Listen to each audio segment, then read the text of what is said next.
Em 1972, numa cidadezinha pacata de Nova Jersey, uma adolescente de 16 anos, a Jeanette de Palma, sai de casa e simplesmente desaparece.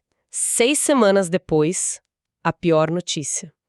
O corpo dela é encontrado no topo de um penhasco com um nome que, assim, já parece saído de um filme de terror: Os Dentes do Diabo. E a partir daí, a história que consumiu a comunidade não foi sobre encontrar um assassino, mas sim um conto aterrorizante de bruxaria, sacrifícios satânicos e uma jovem cristã martirizada pelo mal. É um caso que, mais de 50 anos depois, ainda assombra a gente. E o que torna isso tão fascinante é o abismo que existe entre a lenda e a realidade. Se a gente deixar de lado todo esse folclore e olhar para os fatos brutos, o que a gente tem é muito pouco. Jeanette apareceu em 7 de agosto de 72, o corpo foi achado em 19 de setembro, já em decomposição avançada. A causa da morte é, até hoje, oficialmente desconhecida. Todo o resto, sabe, toda essa narrativa de horror que definiu o caso por décadas, é uma mistura explosiva de pânico moral, sensacionalismo da mídia e, o que é mais grave, uma investigação policial profundamente falha. A questão central aqui não é se havia um culto satânico, mas por que essa ficção se tornou muito mais poderosa que a verdade. Bem-vindos ao Hiperfoco. Ok, então, vamos começar pelo princípio de tudo. O momento que acendeu o pavio dessa histeria toda. A descoberta do corpo. O próprio nome do lugar, Os Dentes do Diabo, já cria um cenário, né? Dá para imaginar o arrepio na espinha da comunidade? Como foi que essa história de ritual começou a se espalhar tão rápido? Começou quase que instantaneamente. Olha só, o primeiro a chegar na cena foi um cachorro que levou para casa um braço em decomposição. Isso levou a polícia até o local. E os rumores, eles começaram a borbulhar na cidade de Springfield. A versão que pegou e que se espalhou como fogo era de que o corpo da Jeanette não estava simplesmente ali, sabe? Mas que tinha sido colocado no centro de uma cena macabra, dentro de um perímetro de galhos arranjados na forma de um caixão e cercado por pequenas cruzes de madeira. Gruda na mente das pessoas e alimenta o medo, né? Mas isso ficou só no boca a boca ou foi além? Foi muito além. Em pouco tempo, a história escalou para níveis tipo cinematográficos. As pessoas começaram a falar em pentagramas desenhados no chão, animais mutilados ao redor, coisas que a polícia, mesmo na época, negou publicamente. Mas não adiantava. A narrativa já tinha vida própria. E ela ganhou um porta-voz que deu um selo de legitimidade para tudo isso. Quem? O pastor James Tate, da Igreja da Família de Palma, a Assembleia de Deus. Ele não só abraçou a teoria, como a solidificou publicamente. Ele foi nos jornais e afirmou com todas as letras que discípulos do diabo mataram a Jeanette, porque ela, uma jovem devota do Jesus Movement, tentou pregar o evangelho para eles. De repente, não era mais um boato, sabe? Era uma guerra santa. Isso deu uma validação quase sagrada para a teoria do sacrifício. Entendi. Então, com a comunidade em pânico e a igreja confirmando, a história estava praticamente selada. Mas isso era o que as pessoas diziam. O que a polícia, os peritos, encontraram de fato na cena do crime? Batia com essa história? Aí é que está o ponto central. Não batia em nada. A evidência material conta uma história completamente diferente. O relatório oficial do legista, feito na época, é muito claro. Ele descreve o corpo num platô, rochoso, e menciona só uma formação rochosa e alguns troncos e galhos ao redor do corpo. Nada de caixão de galhos arranjado, nada de cruzes, nada de símbolos, só o que se espera encontrar numa área de mata. Mas como pode haver uma diferença tão grande entre o relatório oficial e a história que a cidade inteira contou por 50 anos? Porque, por 50 anos, ninguém teve como provar o contrário. A polícia alegava que os arquivos e as fotos do caso estavam perdidos. Mas aí vem a grande reviravolta.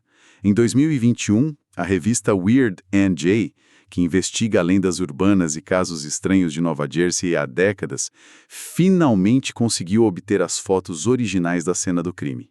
Peraí, então depois de 50 anos, essas fotos finalmente aparecem.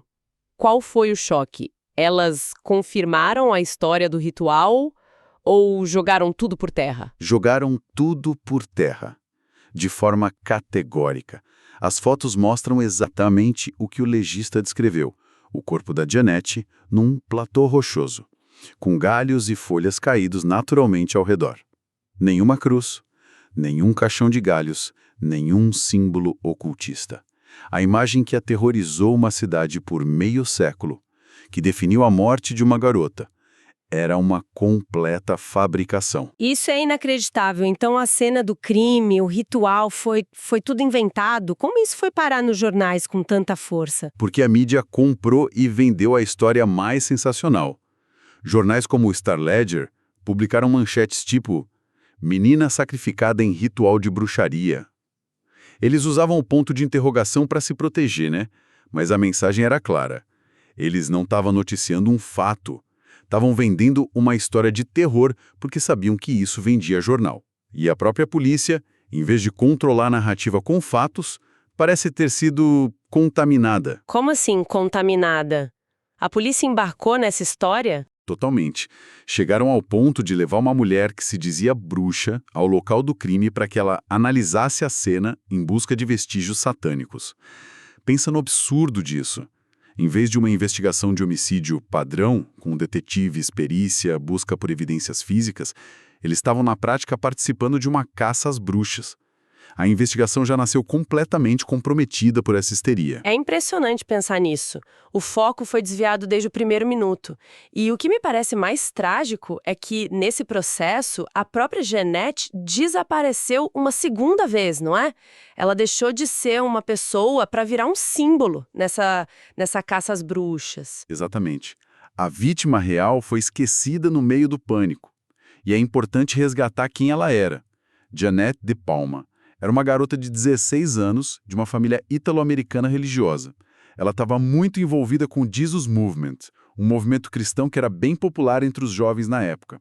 Ela era conhecida por aconselhar amigos a não usarem drogas, era vista como uma boa menina. Mas ela também era uma adolescente, certo? Com as complexidades de qualquer pessoa dessa idade. Sem dúvida. Ela não era um anjo de vitral.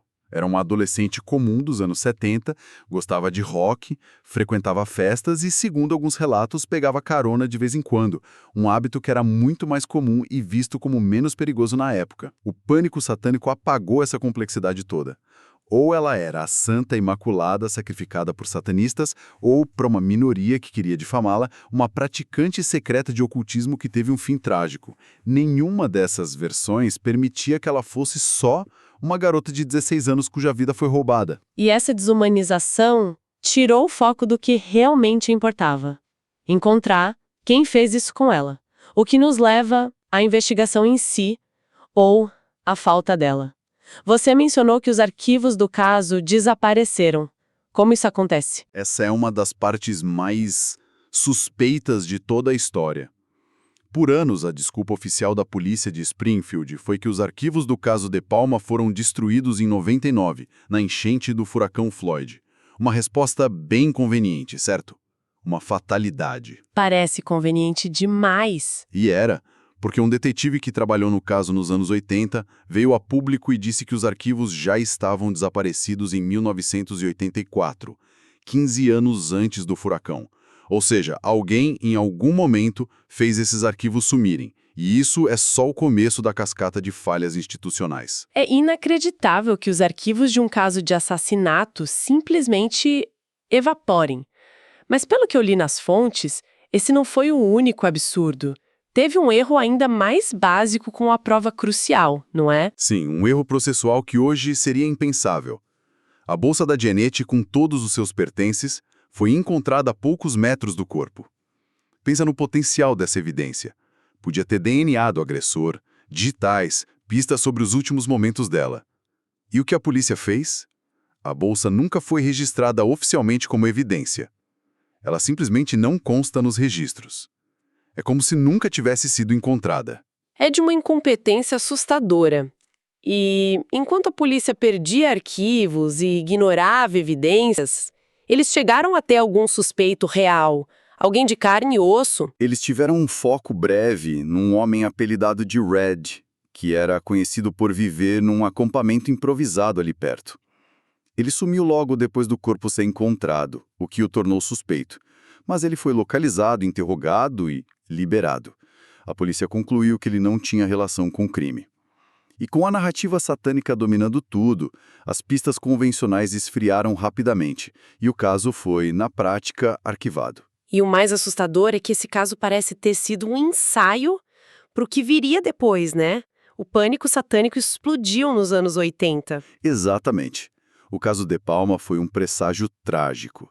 Nos anos 80, a gente teve casos famosos como o da pré-escola McMartin, na Califórnia, onde acusações bizarras de rituais satânicos levaram a um dos julgamentos mais longos e caros da história dos Estados Unidos, e que no fim se provou ser baseado em histeria.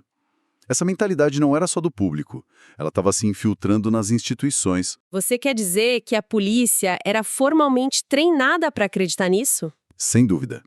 Existe um documento da época que ilustra isso perfeitamente.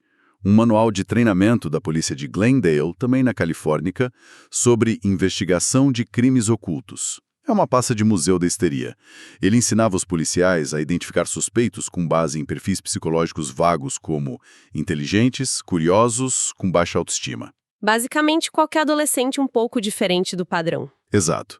E listava sinais de rituais, como a presença de velas, símbolos, livros sobre magia. A polícia estava sendo oficialmente treinada para procurar demônios, não assassinos. O que, ironicamente, tornava o trabalho de um assassino real muito, mas muito mais fácil.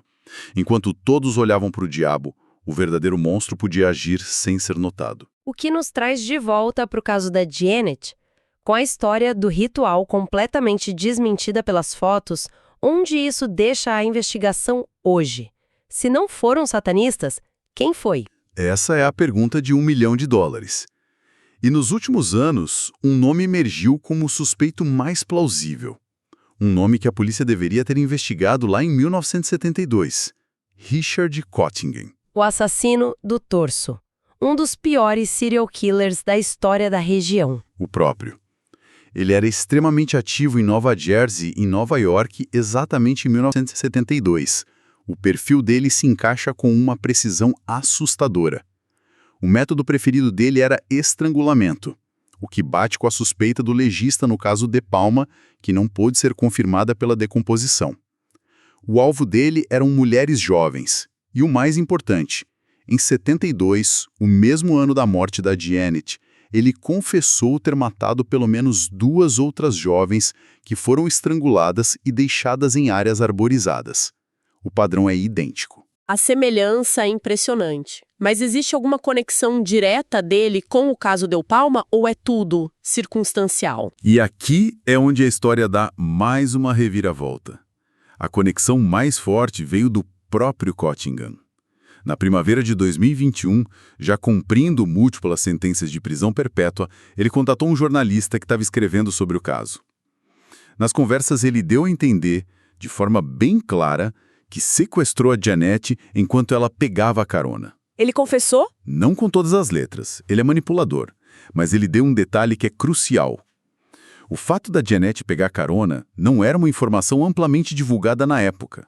A história pública, a que estava nos jornais, era sobre cultos e guerra santa. O fato do Kottingen, 50 anos depois, saber desse detalhe pessoal, que não estava nas manchetes, dá uma credibilidade imensa à alegação dele. Ele sabia de algo que só alguém muito próximo ao caso, ou o próprio assassino, saberia. Família De Palma, os amigos, a comunidade. Todos viveram 5 décadas assombrados por uma história de terror sobre cultos, acreditando que a filha foi vítima de um mal quase sobrenatural. Para talvez descobrir agora que tudo não passou de uma fabricação, uma cortina de fumaça. Foi a camuflagem perfeita. Enquanto a polícia, a mídia e a cidade inteira caçavam demônios imaginários na floresta, um monstro de carne e osso, um assassino em série prolífico, provavelmente, caminhava livre entre eles, completamente anônimo. O pânico não só desviou a investigação, ele protegeu o verdadeiro culpado. Isso me faz pensar quantos outros crimes, em outros lugares, podem ter sido ofuscados por essa mesma histeria coletiva que varreu o país? Quantos outros assassinos se beneficiaram do medo do diabo para esconder os próprios pecados? O caso da Janet pode ser só a ponta do iceberg. O caso de Janet de Palma é um exemplo devastador de como uma falha institucional pode ter consequências que duram gerações. A histeria social, amplificada de forma irresponsável pela mídia, descarrilhou completamente uma investigação de homicídio e, muito possivelmente, permitiu que um assassino em série continuasse matando. O verdadeiro mistério aqui nunca foi sobre bruxaria. Foi sobre por que a verdade foi enterrada por tanto tempo sob o peso da ficção. Ser lembrada por quem ela foi em vida, não como a peça central de uma lenda urbana macabra. Hoje, a família dela e ativistas ainda lutam para que a sua certidão de óbito seja alterada de morte suspeita para homicídio. É um passo que parece pequeno, mas é essencial para que a justiça, mesmo que 50 anos atrasada, comece a ser buscada de verdade. Para quem se interessou pela história e quer apoiar essa busca por justiça, pedimos que curtam e sigam o nosso podcast na sua plataforma de preferência. A visibilidade realmente ajuda a manter casos como o de Janet vivos na consciência pública. E compartilhem a verdade com quem precisa ouvir. A desinformação permitiu que um assassino ficasse impune por décadas. Contar a história real é a melhor forma de honrar a memória da vítima. No final, o maior monstro nem sempre é aquele que se esconde nas sombras da lenda. Às vezes ele se esconde atrás da nossa própria vontade de acreditar nela.